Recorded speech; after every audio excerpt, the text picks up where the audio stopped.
नमस्कार दोस्तों। क्या आप जानते हैं कि हिंदी का पहला सामाजिक सुधारवादी उपन्यास कौन सा था? ये उपन्यास था भाग्यवती, जिसे लिखा था श्रद्धाराम फुल्लौरी ने। इस उपन्यास में लेखक ने स्त्री शिक्षा, बाल विवाह और समाज की कुरीतियों पर गहरा प्रहार किया है।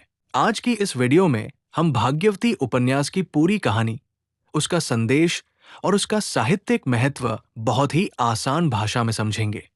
तो वीडियो को अंत तक जरूर देखें। दोस्तों, इस उपन्यास का मुख्य उद्देश्य समाज में फैली कुरीतियों, विशेष रूप से बाल विवाह, स्त्री शिक्षा और स्त्री अधिकारों की उपेक्षा को उजागर करना था।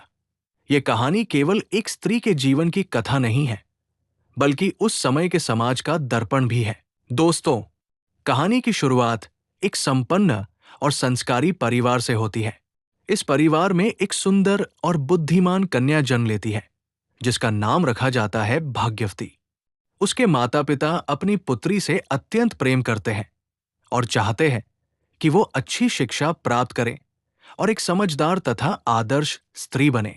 उस समय समाज में ये धारणा प्रचलित थी कि लड़कियों को शिक्षा की आवश्यकता नहीं होती। अधिकांश लोग मानते थे कि स्त्रियों का स्थान केवल घर की चारदीवारी तक ही सीमित है। लेकिन भाग्यवती के पिता इन रूढ़ियों को नहीं मानते। वे अपनी पुत्री को पढ़ने लिखने का अवसर देते हैं और उसे संस्कारों तथा नैतिक मूल्यों की शिक्षा भी देते हैं। भाग्यवती बचपन से ही बुद्धिमान, विनम्र और सहृदय स्वभाव की होती है। वो अपने माता पिता की बातों को ध्यान से सुनती है और समाज में स्त्रियों की स्थिति को समझने लगती है। शिक्षा प्राप्त करने के कारण उसमें आत्मविश्वास और विवेक का विकास होता है। समय बीतता है और भाग्यवती युवावस्था में प्रवेश करती है। अब उसके विवाह की चर्चा होने लगती है।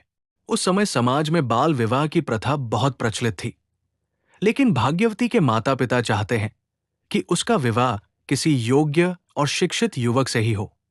अंततः भाग्यवती का विवाह एक सज्जन और समझदार युवक से होता है। उसका पति भी शिक्षित और उदार विचारों वाला होता है। वो स्त्रियों के सम्मान और शिक्षा का समर्थक है। इस कारण भाग्यवती का वैवाहिक जीवन सुखमय और संतुलित बन जाता है। विवाह के बाद भाग्यवती केवल एक आदर्श पत्नी ही नहीं बनती, बल्कि वो समाज में स्त्रियों के उत्थान के लिए भी प्रेरणा बनती है। वो अपने व्यवहार, शिक्षा और समझदारी से ये सिद्ध करती है कि यदि स्त्रियों को उचित अवसर मिले तो वे समाज के विकास में महत्वपूर्ण भूमिका निभा सकती है। उपन्यास में कई ऐसे प्रसंग आते हैं जहां लेखक समाज की कुरीतियों की आलोचना करते हैं।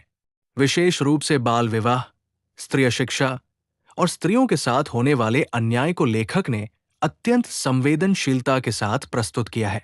भाग्यवती अपने जीवन के अनुभवों के माध्यम से ये समझती है कि समाज में परिवर्तन लाने के लिए शिक्षा सबसे महत्वपूर्ण साधन है।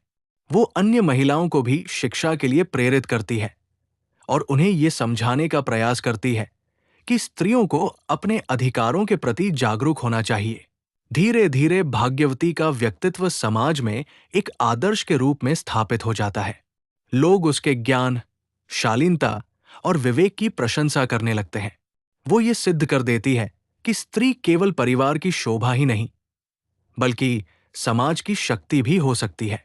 उपन्यास का संदेश अत्यंत स्पष्ट और प्रेरणादायक है। लेखक ये बताना चाहते हैं कि यदि समाज को प्रगति करनी है तो स्त्रियों को शिक्षा और सम्मान देना अनिवार्य है। स्त्री और पुरुष दोनों समान रूप से समाज के विकास के आधार हैं। भाग्यवती को हिंदी साहित्य के प्रारंभिक सामाजिक सुधारवादी उपन्यासों में गिना जाता है। इस रचना के माध्यम से लेखक ने समाज को एक नई दिशा देने का प्रयास किया। उन्होंने ये संदेश दिया कि शिक्षा, समानता और नैतिकता के बिना समाज का वास्तविक विकास संभव नहीं है। इस प्रकार भाग्यवती केवल एक कथा नहीं है, बल्कि सामाजिक जागरण का संदेश भी है।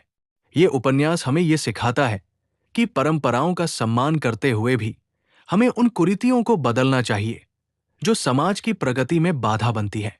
आज भी ये रचना हमें ये प्रेरणा देती है कि शिक्षा, समानता और जागरूकता ही एक बेहतर समाज की आधारशिला है।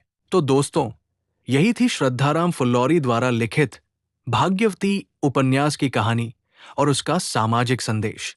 अगर आपको ये वीडियो पसंद आया हो तो वीडियो को लाइक करें, हमारे वनलोक चैनल को सब्सक्राइब करें और ऐसी ही हिंदी साहित्य की महत्वपूर्ण रचनाओं के लिए हमारे चैनल से जुड़े रहें। धन्यवाद।